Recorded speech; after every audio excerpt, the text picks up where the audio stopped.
It was the smell of blood that brought it to the edge of the firelight.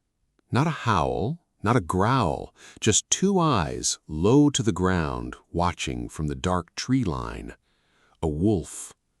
30,000 years ago, this moment happened more times than anyone will ever know.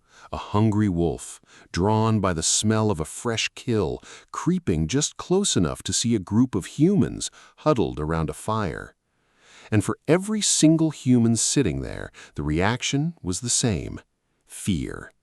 Because a wolf wasn't a pet. It wasn't a companion. It was a predator that could tear a grown man's throat out in seconds, and everyone around that fire knew it. So why didn't they run? Why didn't they grab spears and drive it off into the night? The answer is stranger than you'd expect.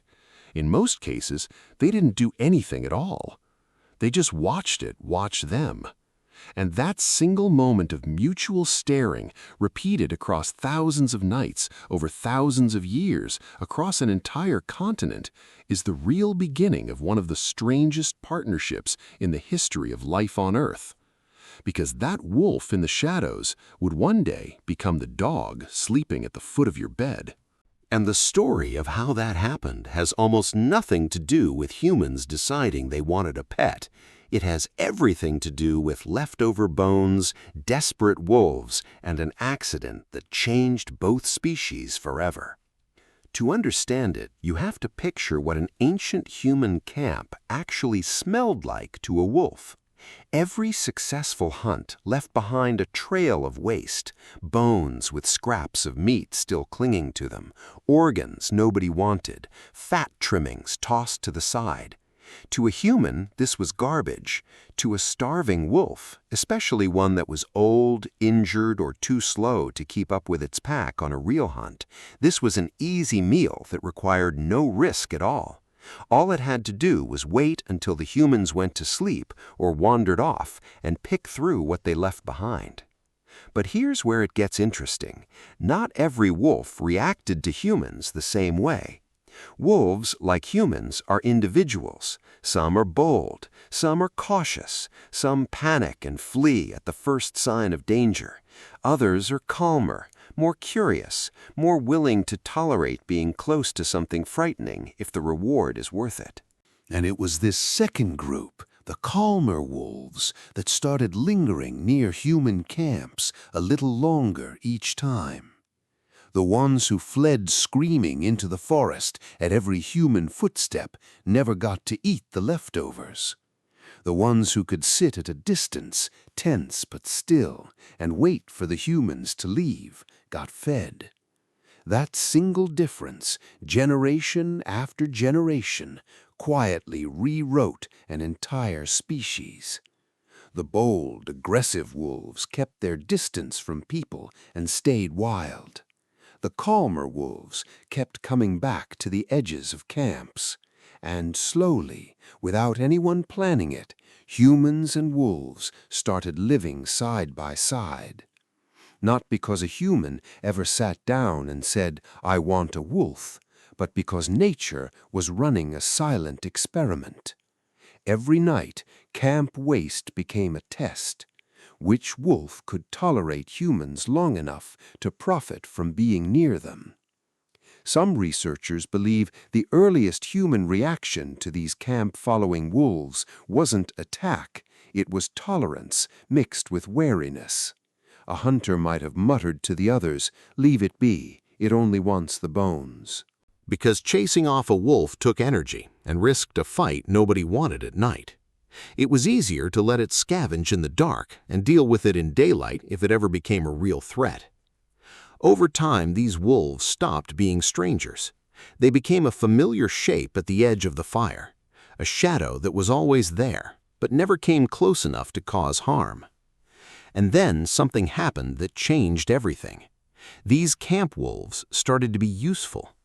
A pack of scavenging wolves circling a camp made noise when something else approached. A stranger, a bear, another predator hunting the same leftovers. The wolves, protecting their own food source, would growl, bark, or scatter, and that reaction became an early warning system for the humans, too. A mother inside a shelter might have looked up at the sudden noise outside and said, "Something's out there, listen to them."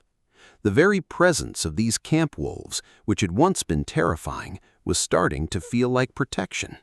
At some point, and nobody knows exactly when or where, the relationship crossed a line that could never be undone. It's likely that orphaned wolf pups were sometimes taken in by human groups, either found abandoned near a den or brought back after a hunt where the adult wolves were killed. A child might have picked one up, small and shivering, and refused to let it go. An elder might have warned, "It will grow into a wolf. It will not stay small forever." But some of these pups were raised anyway, fed by hand, sleeping close to the fire, growing up around humans instead of around wolves. And because of how wolves develop socially, a pup raised entirely around humans during its early weeks would imprint on people the way it would normally imprint on its own pack. It would see humans as its family. It would follow them, protect them, respond to their voices, because in its mind, that was simply what its pack looked like.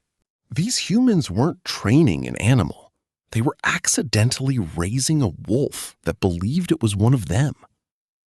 Across many generations, only the calmest, most human-tolerant wolves kept breeding close to human camps, while their wilder, more aggressive relatives stayed far out in the forests, avoiding people completely. This split created two separate paths for essentially the same species. One path led toward the wild wolves we still know today, territorial, wary of humans, dangerous when provoked.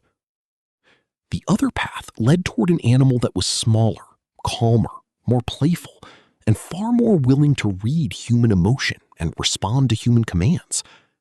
That second path is the birth of the dog. By the time actual intentional breeding began, humans deliberately choosing which wolves to keep close, which ones to feed, which ones to let breed near the camp, the animal was already changing physically. Its skull became slightly smaller. Its jaw became less powerful since it no longer needed to hunt large prey alone.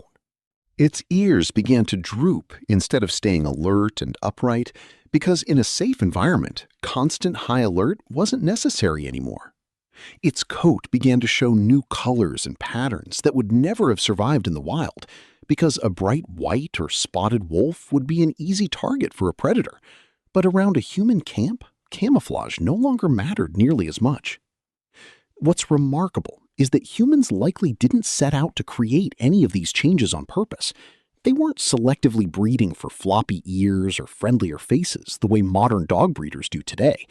They were simply keeping the wolves that were easiest to live with, and nature did the rest.